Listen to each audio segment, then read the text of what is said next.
What up, people? It's your boy, Master Chudy out here with another movie review. So it came out, Justice League Dark Apocalypse War. And man, I gotta tell you, this was a great movie. This is probably DC's best animated film to date in the last 10 years, in my opinion. Um, Justice League Flashpoint is definitely my favorite by far, but as you can tell, this has definitely eclipsed it as my favorite. And it bears a lot of similarities. But I just want to let you know, I'm going to get into some spoilers into this review. So here we go. Um, the plot is pretty self explanatory. Um, Basically, Superman is telling the Justice League, look, we got to hit Darkseid where it hurts now before he threatens the Earth again. So um, you got the whole Justice League and the Teen Titans getting ready to, get ready for Darkseid. But Darkseid is one step ahead because he got Cyborg still as a spy that he doesn't know. So everything goes wrong. There is a lot of death. Many people die. And then, of course, there's a 2 year time skip where basically the whole Justice League, or what's remaining of it, and basically, whew, sorry, y'all. I had to do something. Sorry, I had to. It might sound disjointed, but I had to do something quickly. But like I was saying, yeah, the Justice League, whatever's left of it, uh, it's gone, and their job is now to. They're basically a resistance force, trying to fight Darkseid. We get a great, action, great movement with the Justice League, with the Suicide Squad that's back. Um, because the plot is so straightforward, there's not much I can go into in depth, but I'd like to delve into the aspects of what I liked, what I disliked. I get into the characters. There are a lot of characters in this. Only few get shine because, of course, basically everybody's getting murdered off. That's one thing I have to say about this film. This film doesn't pull any punches. Um, it's like another Flashpoint. Whereas people are getting murdered, Darkseid just straight up murks people. Um, in the initial war, you lose Green Lantern, you lose Aquaman, he's dead. You lose Zatanna, she's dead as well. Teen Titans, you lose Beast Boy, Beetle. Donna Troy doesn't even get proper intro. She's gone. Um, Blue Beetle is gone. Bumblebee, Speedy. Everything is just dying and dying and dying. Technically, Nightwing also dies as well. Um, but yeah, it's a real dire situation. So let's get into what I did like the characters again. Superman was Superman. It's pretty good. As Superman as you can be, not bad. Nothing wrong with him. I thought he was straight. Same thing with Lois. Batman, they went through an interesting cycle with him. They basically made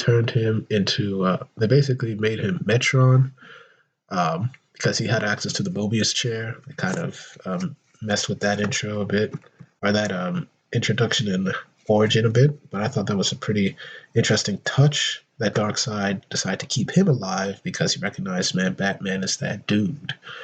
Um, Wonder Woman, of course, doesn't get much, but she with Mara, Martian Manhunter, Hawkman, and Starfire gets cyberized, and it's kind of sad, really. It's really sad. Cyborg gets a couple good stuff in the end. He was kept by Darkseid and almost reprogrammed completely, but he gets his redemption. Then Flash, also the same thing, and we'll get to him much later. Um, but if I had to say, let me just go back to the plot aspect before I get into finish with the characters. Basically, the huge war comes out. They manage to go to Apokolips. Like I said, only few survive. Basically, the cyberized Furies, which were the people I just mentioned: Batman, Superman, Flash, Constantine, Damian and Raven. Uh, Damian and Raven, those are the only people left who do survive. The only survivors, actually, from the Justice League. No, of course, nobody from the Suicide Squad survives because, hey, that's what they are. But at the end, they realize that the Earth that they're on is almost practically unfixable. There's nothing they can do.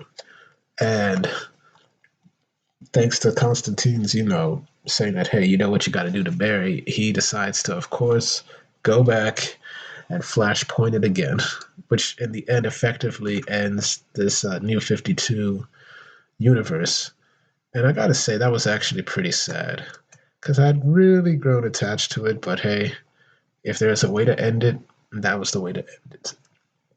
But back to what the characters again. Basically, not a lot of characters got screen time, but I'll get into the characters that did.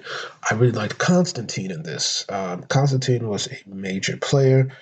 Um, in the beginning of the movie, you have him as part of the Justice League, which was very interesting because I thought they would just use him as like as basically a consultant. But he became a full fledged member at the beginning of the movie, and you see him happy for the first time in the beginning, but of course it's Constantine and we can't have, or happiness can't last forever. So, Satana dies and he was with Satana in this movie. And, he ran away for the first time. And in the whole movie, he's questioning why he did until he realized that it was part of a contingency plan for Batman to have a backup plan. So, Constantine does a lot of work. He's Constantine. I really liked him. I thought he was definitely one of my favorite characters. I liked Lex in this. People were saying that he was kind of spineless. Well, yeah, technically he is, but it wasn't it wasn't just out of like, oh, he's just spineless. He had his reasons, and he's a businessman, and he plays his advantages as he freely admits. You know, he's a planner. Unfortunately, he also bites it as well. He dies. Then you have Suicide Squad members. Um, Harley was definitely Harley in this. Really liked her. Um, Apparently, this was the one from basically this is the one from Batman Hush. Even though technically the one from Hell to Pay and Suicide Squad they're the same thing, but really liked Harley Quinn in this for whatever she was in. She was definitely Harley Quinn, and if you're looking for a good Harley Quinn, um, then you watch the Birds of Prey. This one should be more to your liking as opposed to the ones in Birds of Prey. But I digress. Um, you also had Damian and Raven. I'll put them together because it was a little C. I don't want to say well, it was kind of a C plot. Their relationship really got better. It was built definitely over 4 years since Justice League versus Teen Titans came out. Um, yeah, it was well done, and I really liked it. And we also see that Damian is struggling with the aftermath of that whole war that killed most of the Justice League. As I mentioned, Nightwing died, so Damian decided to put him into the Lazarus Pit. A little bit of a Jason Todd nod, except it was Dick who got the dip into the Lazarus Pit. And he's not proud of it because he had promised Raven he wouldn't use the Lazarus Pit, but as he tells Raven, I had to take the risk because he's my brother, basically. So that was pretty awesome. Really like that aspect of Damien. Not to mention, he's still around, and he's still fighting. Then, of course, you have Raven, who they show that at the end of the movie, she had lost everybody. She thought she had lost Damian too, and she was getting ready to end her life, but Superman managed to stop her. And so she's been with Superman for the last 2 years trying to fix things. But at the same time, why I hesitate to call Raven and Damien the C plot is because her father, Trigon, has been trying to break out of her seals, basically. And we'll get to him soon. But she's trying to fight him.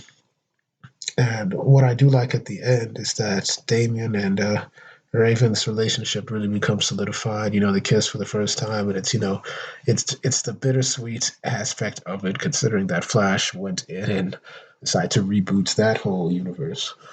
Um, so I've gotten through most of the heroes. There's really only two. Well, there's really only two villains, and technically one main villain that you should know about.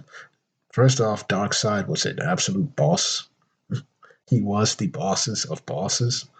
He was just rolling in and wrecking people, wrecking armies, wrecking Oa, wrecking the Core, wrecking the Justice League, just wrecking worlds. There's nobody could stop him. And finally, this dark side was what I wanted.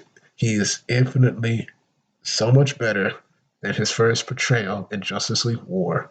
This man thinks he's merciless. He ain't give nothing. He ain't a brute. Nah, he's Darkseid. And Tony Todd, who voices him, does a spot up fantastic job. Really like him. Then we get to the last villain, um, basically, which was Trigon, who did break out. And, it's not like he had a plot point, technically, but we get to see a Darkseid versus Trigon fight. Some of it is him possessing Superman fighting Darkseid, but it was something that I didn't expect and I really liked. So that was that. There were other characters as well, just to clarify. Of course, you have Etrigan, who's with John. He dies. Lady Shiva with Damian, she dies. There's a lot of death. You had King Shark, you had Bane, you had Cheetah, of course. They all died pretty quickly. Um, there was nothing. There was almost nothing happy about this movie, except at the end, and even then, that's kind of bittersweet because you're afraid that you won't see these characters as they are anymore. Um, and I have to say that that's one thing that I realized about this. This is not much of a review of the movie. Technically, it is than it is of the whole N52 DC universe type of thing. People say it has its faults, and it has its faults and everything. But the Apocalypse War, Justice League Dark Apocalypse War, really shows you that this is still a well-written universe, and there's still so much you wanted to see. Like, I thought that maybe Trigon could have been the next main villain in this universe, but hey, that's been taken care of. I would have thought that you could have had more stories to do. Was really hoping for a Green Lantern or Flash movie in this universe. Um, you know, we never really got to see a lot of Shazam after uh, Throne on Atlantis. Uh, really wanted to see, um, you know, where the remainder of the Bat family went. Uh, some more Superman stuff, but when I look at it, maybe they did tell every story they wanted to tell. And this universe has been very good. I've liked it more than others, and I know people have their preferences and whatnot, but I'm gonna miss this universe. But I think that it ended on whether even though it was bittersweet, I think it was a good ending. I think it was a good ending. Um, so what do I think of this film again? It was a good film. It was definitely one of DC's best, and it shows that hey, DC animation is still king around here. And yes, they can make a movie that can rival, if not beat out, its live action counterparts.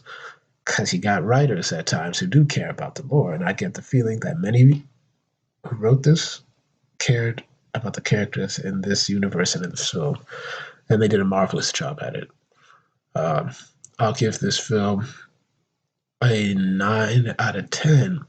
The reason why I do give it a 9 out of 10 is because I did have some gripes with it. The animation at times, because they were doing some CGI Paradoomsday demons, it looked out of place at times. Even the regular parademons looked very out of place.